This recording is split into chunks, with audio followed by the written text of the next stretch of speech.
So, Dean, you say that executive compensation should be capped at $1 or $2 million per year. Joe the plumber weeps. But you don't. But don't we need our brightest minds on Wall Street to get us out of this economic crisis? Can we afford to lose them? After all, they're the ones that got us in, right? Exactly. Well, I'll say a few things on that. Actually, I generally don't push the cap idea. I push that in the context of when we give them money. And, this was, so you go back to the bailout, and this was just an incredible story, back last fall. You had Bernanke and Paulson and Geithner running around, the world's about to end, give us the money. And, you had a lot of opposition in Congress, both from progressive Democrats and also from conservative Republicans, going, what do you mean give us, $700 billion, no questions asked?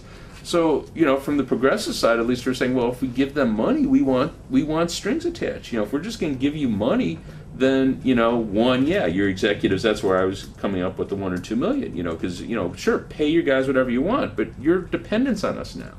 Your welfare cheats. It's, we tell welfare mothers they're going to work so many hours. We're going to lecture them about marriage. All these things.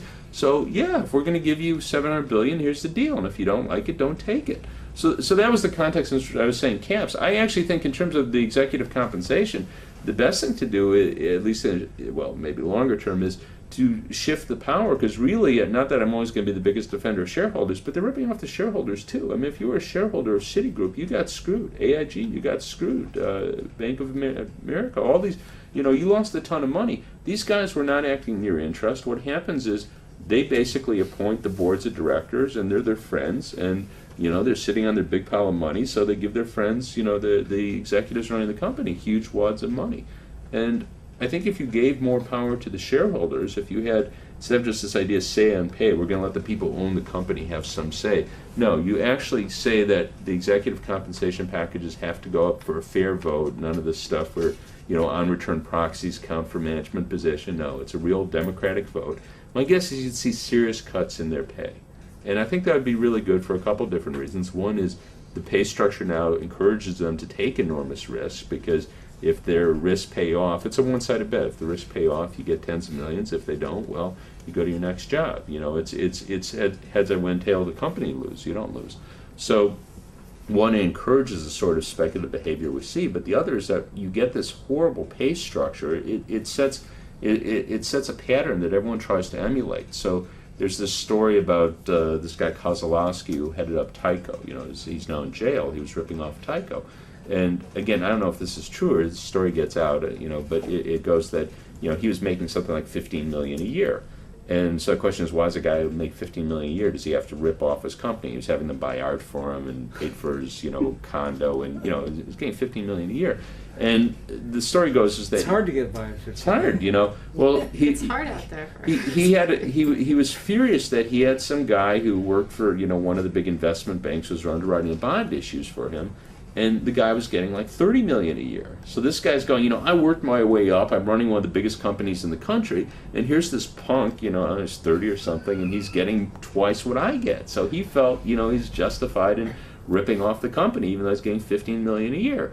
And that spreads throughout the economy. And it even gets, you have university presidents. At Harvard, you have to get $1 million, $1.1 million, $1.2 million. But even smaller places, I was amazed. They talked about how some of them were foregoing their pay increases. Well, you have people at not terribly big or prestigious schools. They're getting $700,000 or $800,000 a year. Jake DeSantis. Yeah.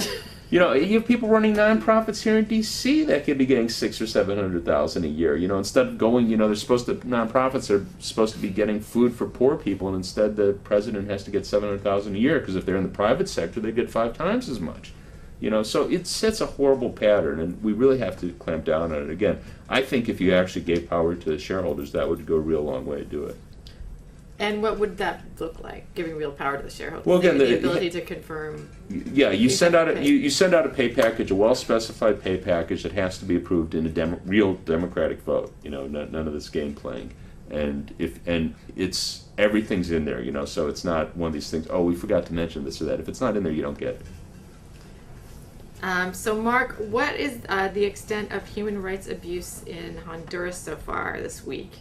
And what does this mean in terms of, 1, the resolution of the crisis, and 2, the tacit support that the U.S. has been giving to the coup leader? Yes. Well, that's another issue that, I think that's also another distinguishing feature of CEPR, that we don't have this kind of separation where, you can be progressive on policy in the U.S. and then, kind of a Nazi on foreign policy, which, you do see. The neocon sort of. Yeah, I mean, you have people. The New Republic ideal. The Republic would be an example of that, where just the idea that the United States should run the world. When it gets in our way, Crush them. Whatever, yeah. And so we've always had a different view of that, and Honduras is a very good example because if you talk to people, almost anybody you talk to, they think that President Obama is doing whatever he can to restore the democratically elected president who was overthrown in this coup on June 28th. But if you actually look at the details, that's just not true at all. In fact, they're not willing to do anything that would undermine the dictatorship. In fact, they have not said a single word about the massive human rights abuses. Now, you've had thousands of people arrested, people are beaten by the police, hundreds, more than hundreds actually, just in the last 2 days. They broke up the crowd. This was a very peaceful crowd. Imagine, this was a crowd that gathered in front of the Brazilian embassy to welcome their president, their elected president. So it wasn't like there was a threat to the embassy, and there was the police, and then now they confirmed report at least one person was killed. And they beat people, they arrested them, they threw them in a big stadium. And Hillary Clinton, she said she basically endorsed the curfew that they installed in order to have the right to beat and arrest these people. That was her position. The Obama administration has not said a word. And you have Human Rights Watch, Amnesty International, the Organization of American States, Inter-American Human Rights Commission, the Europeans, the Hondurans, Latin American human rights. Everybody has, all these human rights organizations, they've documented, since almost 90 days already, all these abuses. And this is the strategy of this dictatorship, right? It's not just some cops get out of control or something. They have an actual strategy. They control most of the media. They don't want any images that could go against what they want. That's why they didn't want this crowd standing there, thousands of people greeting the elected president. And so they have a strategy, and the Obama administration has refused to undermine that strategy. They have, in fact, they were just working 2 days ago within the OAS to stop the OAS, because OAS operates kind of by consensus, Mm-hmm. And they were working to stop them from saying that, once again, that Zelaya should be immediately unconditionally restored. They don't want that. They want, they wanted a different resolution, and so they were able to weaken that as well. And this is the kind of things they're doing, and of course they could get rid of this government in a week if they wanted to. They have hundreds of millions, probably billions, in assets in the United States, their reserves, and the United States could seize those reserves. They could freeze them. Bush's father, President Bush, the first, did that when the Haitian government was overthrown, and they were, by all evidence, involved in it. When Aristide was overthrown, the Bush's father actually froze some of the assets and gave it to Aristide, the government in exile, and which he used to lobby Congress and got back. He ended up getting back, and that's how bad I think this administration is on Honduras. I hate to say it. You don't see. I'm not trashing Obama in general, because I think that he basically is doing what he said he would do in the election, in his campaign. For the most part, he didn't promise very much. But on this issue, I think that we obviously have a right. We always have a right to expect more. But I think it's very important that people know this and build more pressure on them to do something, because there's only so much Latin America can do. They're doing what they can, and they're fighting with, here's the U.S. blocking progress in the OAS. Now the Brazilians are going to go to the Security Council. because Zelaya is in their embassy, and here's the Hondurans threatening them, cutting off food, water, electricity. Don't hear anything from the U.S. about that either. I mean, this is a serious violation, right? An embassy is like sovereign territory. It's like, North Korea wouldn't cut off food and electricity to somebody's embassy, okay? This is respected everywhere for the most part, except for when the Iranians, took over the U.S. embassy in 1979. But I mean, so this is these are serious violations as well. And where is the United States? They are just, everything we can see tells us they're waiting. They're hoping that this can just blow over. Keep it out of the press. Zelaya's been here 6 times. Obama has not met with him once. Why?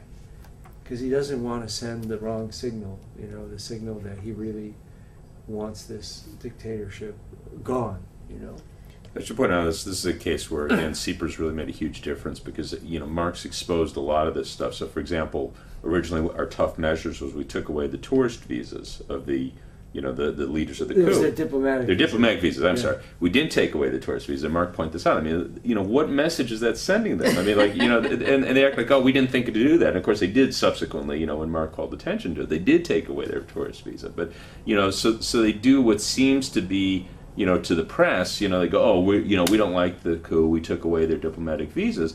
And, it took Mark to point out, no, that was a joke, and they understand it's a joke, because if you really were upset, you'd say, no, we're serious. You cannot come into the United States. And eventually they had to do that because Mark pointed it out. But, their original action was a very clear message to the coup leaders that, no, we're going to go through the motions, but, you're just fine. Well, Freeman is evidently watching the video, and he says, Mark, don't forget that Lanny Davis, the Secretary of State's former campaign manager, actually represents the coup's backers. And also former Bill Clinton White House counsel, yes. And president of my fan club. That's a joke.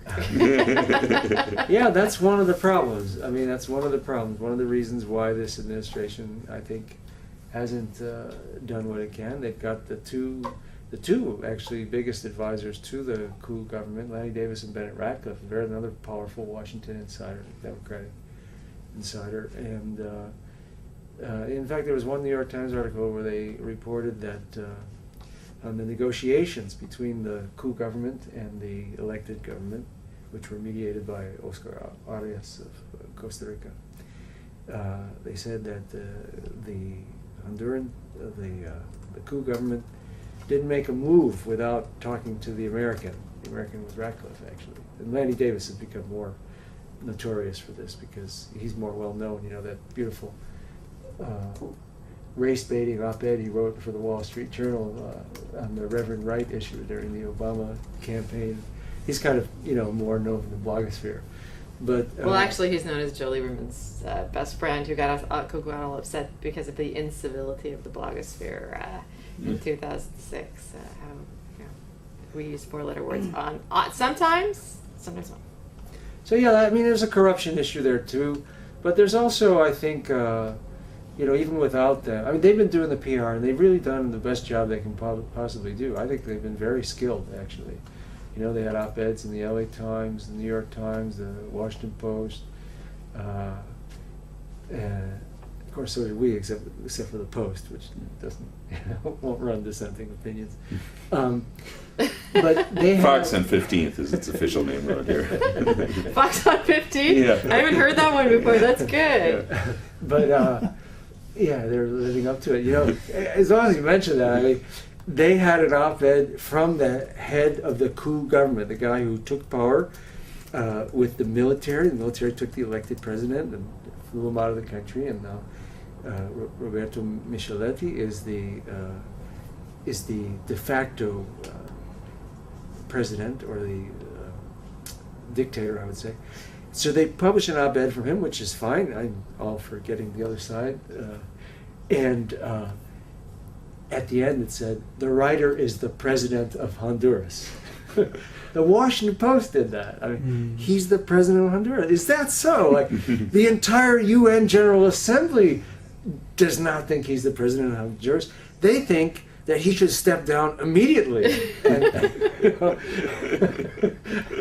But But the Washington Post decides that he's the president of Honduras, so They decide. Okay. that's what we're doing. Well, I'm sure he put that in there, but again, I mean, you send them if we got them to print it out. I could call myself the Queen of Iberia, I don't think and they might not read it. I'm One would deciding think. that next up that I send in, I'm going to call myself the editorial page editor of the Washington Post. I want to be Tondalea. So, Dean, what would be the single most effective thing the Obama administration could do to bring about real reform of the financial sector? Nationalize the banks. No, single most effective thing, probably breaking up the banks. Getting them down to size, because what we've really done at this point is outrageous. I don't think that many people appreciate what's taken place, because we had the crisis that we couldn't let you had Lehman go under. That was bad news. There's panic, so we basically formalized this idea of too big to fail. So this was always this notion that you had big banks. Would the government come to their rescue if they got into trouble? Well, now it's basically official. I mean, no serious person thinks that they'd let Citi go under or Goldman go under. So you formalize that, but yet you've put in no new regulation on that. Now they say they're going to, and I'm sure there'll be something, but I'm willing to bet it's not going to be very serious. So what you end up with at the end of the day is that these banks that are basically kind of wards of the state that are going out taking bets with knowing that if they go bad, the government comes to their rescue, which means that they have this huge competitive advantage over everyone else. They pay themselves huge bonuses, and when things go badly, we pay the price. So I think whittling them down to size, and it's not. I don't think they all have to be community banks. I mean, I'm fine with big banks, but the point is that they have to. I'll be the conservative, market discipline, so the idea that, they have to understand if they do something stupid, if they're irresponsible, they're out of business. And the key thing is that the credit markets will understand that. So, break up Citi into 4, 5, 6 regional banks, break up Bank of America. That's how they formed. They weren't always quite this big, so it wouldn't be that radical a thing to just say, bring them down to size. I still think maybe if I just got one, I'm still torn. I might want the financial transactions tax. I still might prefer that. I like the gambling one. Isn't that the same thing? Is that the same thing? Yeah, that it's a form of gambling. You're taxing the. Yeah. I mean, I thought that was for people who were doing a lot of trading. Well, I mean, it only matters for any... people who are doing a lot of trading. People try to get very cute with this, and I'm always like, we don't have to be cute with it, because if you're buying stock and you hold it for 5 years, no one's going to like paying the tax, but it really just doesn't matter that much. Right. So if you just say, okay, here's the tax rate, everyone pays it, but if you're buying it and holding it, it's inconsequential. If you're buying and selling every hour, then it's a real big deal. So I think, if I just get one, I'm torn. The too big to fail is a real problem if you don't have some serious regulation, though, and they just find a way to steal the tax back. Yeah, that's right. They would. No, in all seriousness, they would. I mean, you've basically given them a blank check if the situation you have now. And again, in a moment of crisis, okay. Although again, what I said, the moment of crisis, and again, this goes back to how people think about this, because I've had any number of people argue with me. Well, what would you have done? We were in this crisis. I go, well, you could have put in serious regulations in the law. I remember I had exchanged some of this and go, well, it takes a long time. I go, no, you write in the regulations today, and then you say, well, we'll refine them later. So you could put in that, okay, the current capital ratios, let's say they're 10%, we're going to make them 20% for the too big to fail banks. Now, maybe that's not the right number, but you write that into law, at the same time we're handing them the $700 billion, and then the burden's on them to go back and have that fine-tuned, so maybe it should only be 18% or whatever it should actually be. But the point is, the baseline is something that we want, not what they want.